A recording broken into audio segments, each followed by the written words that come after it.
ក្នុងកិច្ចប្រជុំនាព្រឹកថ្ងៃទី9 ខែមេសានេះលោកសុកសម្បត្តិប្រធានគណៈបញ្ជាការឯកភាពខណ្ឌបឹងកេងកង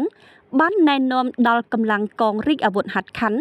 នគរបាលខណ្ឌគណៈបញ្ជាការឯកភាពសង្កាត់ប៉ុស្តិ៍ភូមិព្រមទាំងកម្លាំងសណ្ដាប់ធ្នាប់ផង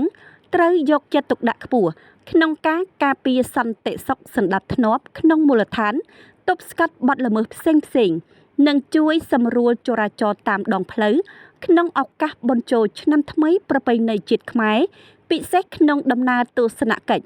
របស់ប្រធានាធិបតីចិនឯកឧត្តមស៊ីជីនពីងគឺនៅថ្ងៃទី17និងទី18ខែមេសាក្រោយបុណ្យចូលឆ្នាំខ្មែរលោកប្រធានគណៈបញ្ជាការឯកភាពខណ្ឌបានលើកឡើងថា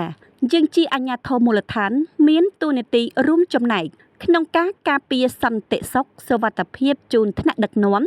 ដូចនេះយើងត្រូវយកចិត្តទុកដាក់អនុវត្តដោយការទទួលខុសត្រូវខ្ពស់ដោយមិនមានការអនុញ្ញាតច្បាប់ឬអវត្តមាននោះឡើយ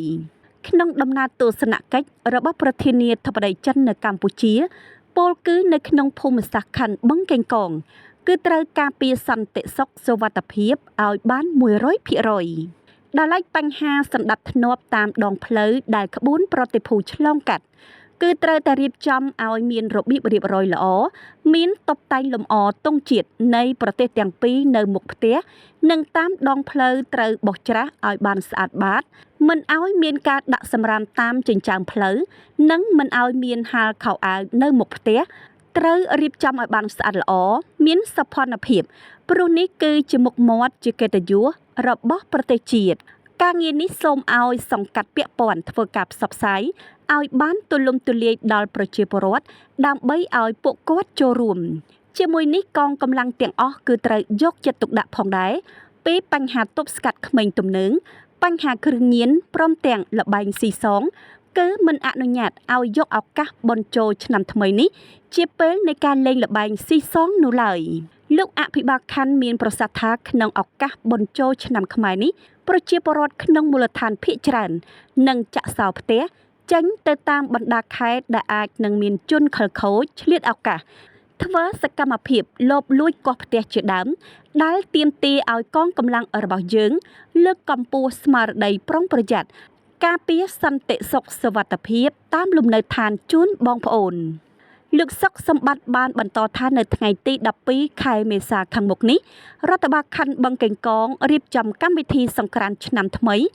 នៅវិទ្យាល័យជាស៊ីមបឹងកេងកងដើម្បីបង្កភាពសប្បាយរីករាយជូនប្រជាពលរដ្ឋដែលតម្រូវឲ្យកងកម្លាំងយើងត្រូវរួមសាមគ្គីគ្នាគោរពវិន័យនិងសហការរួមគ្នាក្នុងការល្បាតនិងឈរជើងតាមគោលដៅទប់ស្កាត់បញ្ហាក្មេងទំនើងនិងក្រុមក្មេងជិះម៉ូតូប៉ាតម្សៅជាដើមដែលធ្វើឲ្យបាត់បង់សណ្ដាប់ធ្នាប់និងប៉ះពាល់ដល់ចរាចរណ៍តាមដងផ្លូវ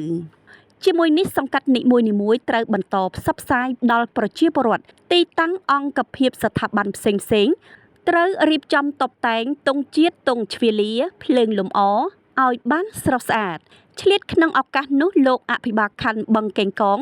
បានក្រើនរំលឹកដល់សង្កាត់ភូមិត្រូវយកចិត្តទុកដាក់ផ្សព្វផ្សាយតាមរយៈឧឃោសនស័ព្ទពិសេសសេចក្តីជូនដំណឹងពីការរៀបចំសណ្ដាប់ធ្នាប់ការការពារទប់ស្កាត់គ្រោះអគ្គិភ័យព្រោះរដូវនេះជារដូវក្តៅហួតហែងដែលងាយនឹងបង្កឲ្យគ្រោះអគ្គិភ័យកើតឡើង